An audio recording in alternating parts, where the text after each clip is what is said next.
Is author Jared Sullivan. Man, he put some time and research and interviewing into this book, and it keeps you turning the pages. It gets you in the heart and in the gut and in the head. It is called Valley So Low, One Lawyer's Fight for Justice in the Wake of America's Great Coal Catastrophe. It is from Knopf Books. Always a great house to be with. Y'all please welcome Jared Sullivan. Yes. Now, to refresh us, and I'm sure you have to do this everywhere you go, this was a huge catastrophe, but we've been, so much info and data swarms our lives these days. Remind us of what we're talking about here. Yes, so my book, Valley So Low, it's about the 2008 Kingston coal ash disaster. It was I think the largest industrial disaster in U.S. history at a power plant operated by the Tennessee Valley Authority. So I think just to tee up our conversation, I'll just read a few paragraphs, if that's all right, just to describe the disaster. So again, this is December 22nd, 2008. All right. As the clock approached midnight, a stiff wind blew over the rolling countryside that surrounded the Kingston fossil plant. It was the winter solstice, and in the quiet of that long night, the old farmhouses, country churches, trailer homes, and lakeside estates that dotted the hills and coves around the power station were dark and still. Christmas trees glowed in living rooms. The Year Without a Santa Claus played on TVs. Outside, the temperature hovered around 14 degrees Fahrenheit, cold enough to freeze the pipes at the McDonald's in town. Then, shortly before 1 o'clock, the north section of the coal ash dike suddenly and almost wholly collapsed. When it did, more than 1 billion gallons of coal ash slurry, about 1,500 times the volume of liquid that flows over Niagara Falls each second, broke forth. A black wave at least 50 feet high rushed northward with the power and violence of water punching through a dam. A backwater inlet separated the coal ash pond from a peninsula along the Emory River. A few dozen homes sat along the water's edge. As the black wave roared ahead, shaking the earth, it overwhelmed the inlet and slammed into the peninsula. Most of the slurry, nearly 6 million tons in all, forked right around the obstruction and rushed into the Emory River, filling in a 40-foot deep channel. The rest of the ash, nearly 3 million tons, filled in 2 sloughs on either side of the peninsula, hurling fish 40 feet onto the riverbank. The wave kept going. It downed trees, covered roads, and knocked out power lines. Docks were inundated, boats were carried away, soccer fields were smothered. The wave first collided into the home of 53-year-old James Sheen. With a thundering boom, it ripped Sheen's vinyl-sided place off its foundation, upturning furniture, crushing door frames, and knocking over Christmas presents. The rafters cracked. I'll stop there, but it keeps going. This black wave, and it's coal ash, which is the toxic byproduct of burning coal to produce electricity. It's kind of like it's what's left over after you burn coal. Imagine if you had a charcoal grill, and afterwards the stuff that's kind of left in the bottom of the grill. It's like that. So this wave of 1 billion gallons of coal sludge rushes out and covers 300 acres. In Kingston, Tennessee, which is about 40 minutes outside of Knoxville. This happened in 2008, right before Christmas. So it was really undercovered, in my view, by the news, because it was a scale of biblical proportions. And just, I say it later in the book, but just to wrap your mind around how, like what is 1 billion gallons? Like, how can you even wrap your mind around how much stuff that is? I think the best way I've come to think about it is, if you've been in New York City and looked up at the Empire, you're still on the sidewalk and looked up at the Empire State Building, the sludge could have filled that structure 4 times over. So it's just an unholy amount of sludge that got poured out from this power plant. So yeah, down in this part of the country, we're used to floods and hurricanes and black mold and that messy, and mud.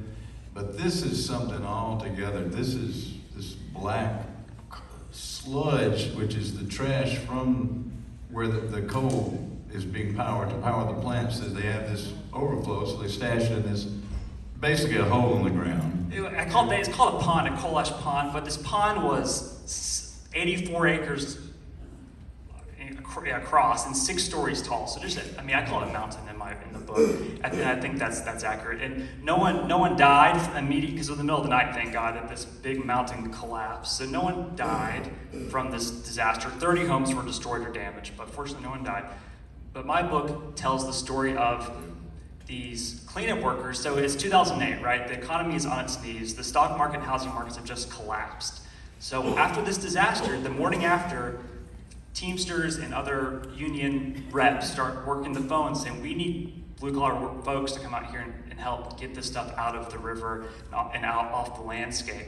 So 900 men and women from across the country descend on Kingston, Tennessee to help clean this stuff up. And it's kind of a godsend for them because when the economy collapsed in 2008, construction jobs, truck driving jobs, like all that stuff really dried up very, very fast. So these workers knew they were responding to a huge mess, but they were very excited to come and work because they really, really needed the job. So my book follows a handful of workers who get the call. And then my book opens with this one worker in particular, Ansel Clark. He gets the call at like 4 a.m.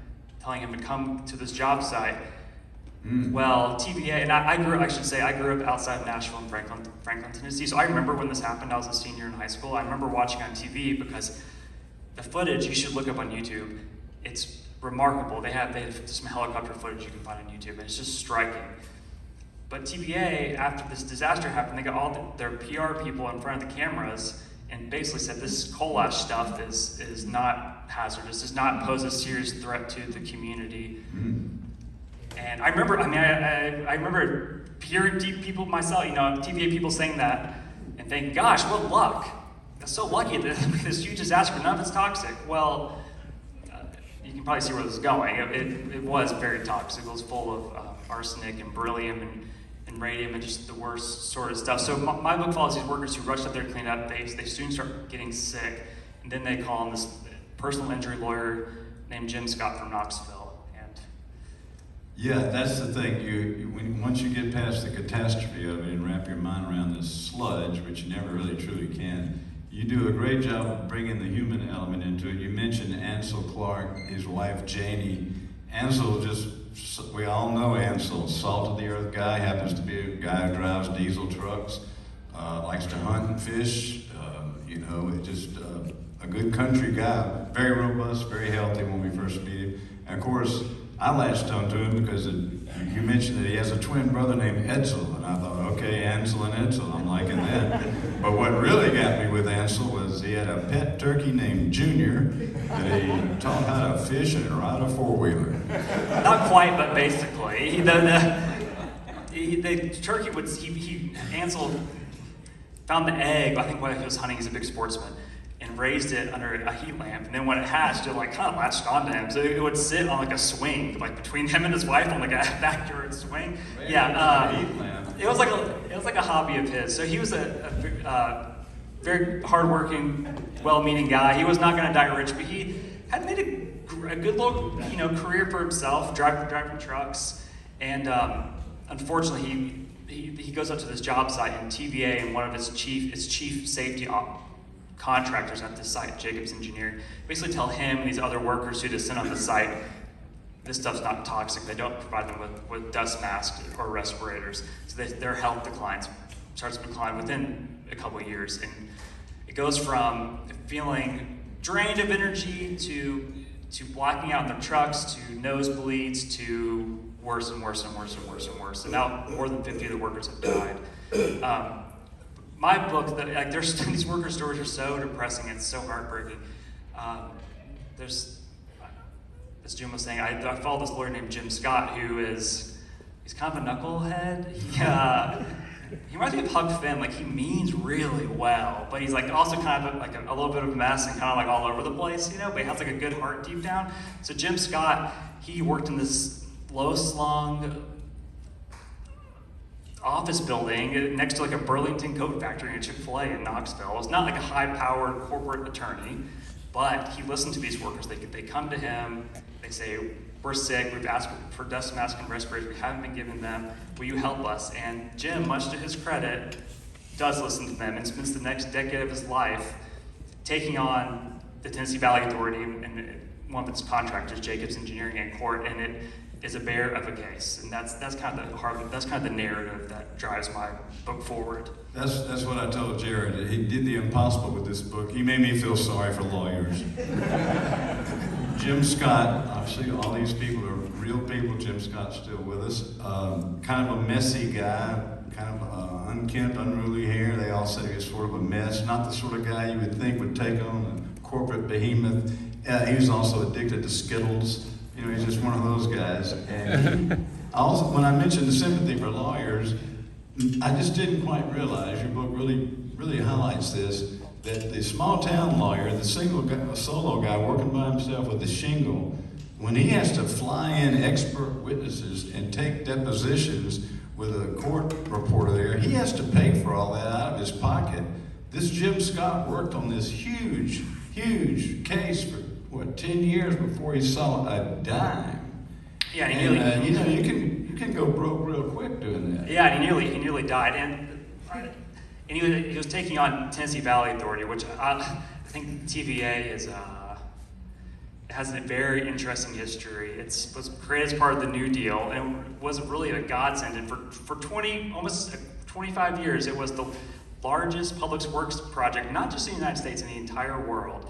And it was basically FDR, when he was a young man, he got polio and would drive through the Tennessee Valley to Warm Springs, Georgia to get treatment, and en route saw how the Tennessee Valley, which is parts of 7 states, south of Tennessee and parts of neighboring states, they had nothing. In 1933, the year of when he took office, the average person in the Tennessee Valley made the inflation-adjusted equivalent. He made $6,000 in today's money when adjusted for inflation. People had nothing. Malaria was endemic. Acres upon acres of farmland were eroded. People were hard up, but FDR had a brilliant idea to electrify the South by building all these hydroelectric dams. And soon, incomes rose quickly. Industry came to the region. It also stopped a lot of flood. Like Chattanooga got washed away almost a couple times. It stopped flooding. It was an amazing program. But as my book details, it has since, unfortunately, gone astray and has got hooked on coal, and it couldn't get off of it.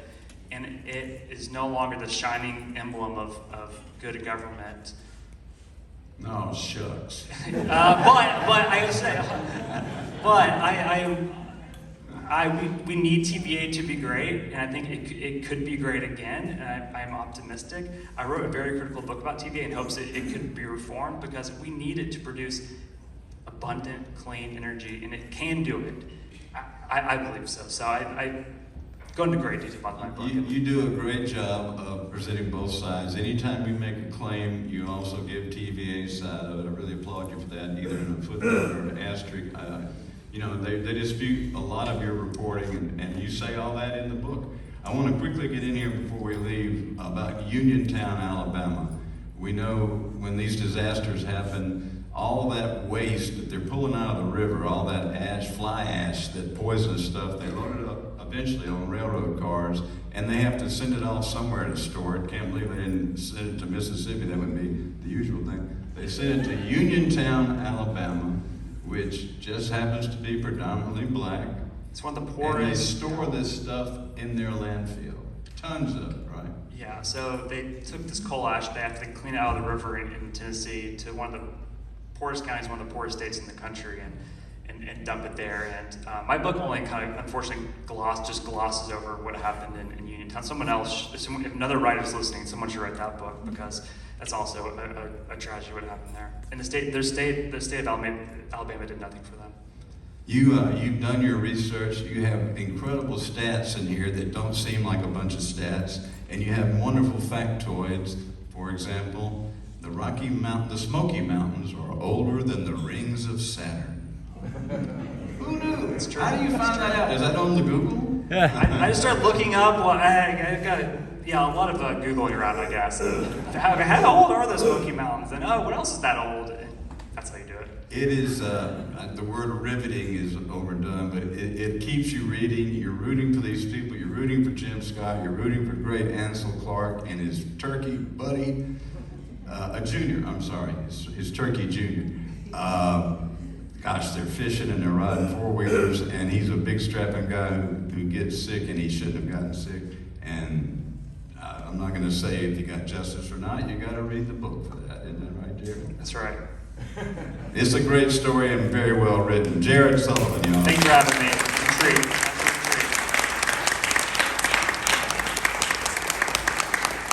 Valley so low, one lawyer's fight for justice in the wake of America's great coal catastrophe. From Knopf Books. Jared will sign copies right out there in the lobby at our Square Books table. We appreciate Square Books being here every week. And by the way, every author we have on this show is booked by Square Books. They read these books and decide this, that, and what they're going to do, and who's good, who might be good for the show. And then I have to sit down and read these things.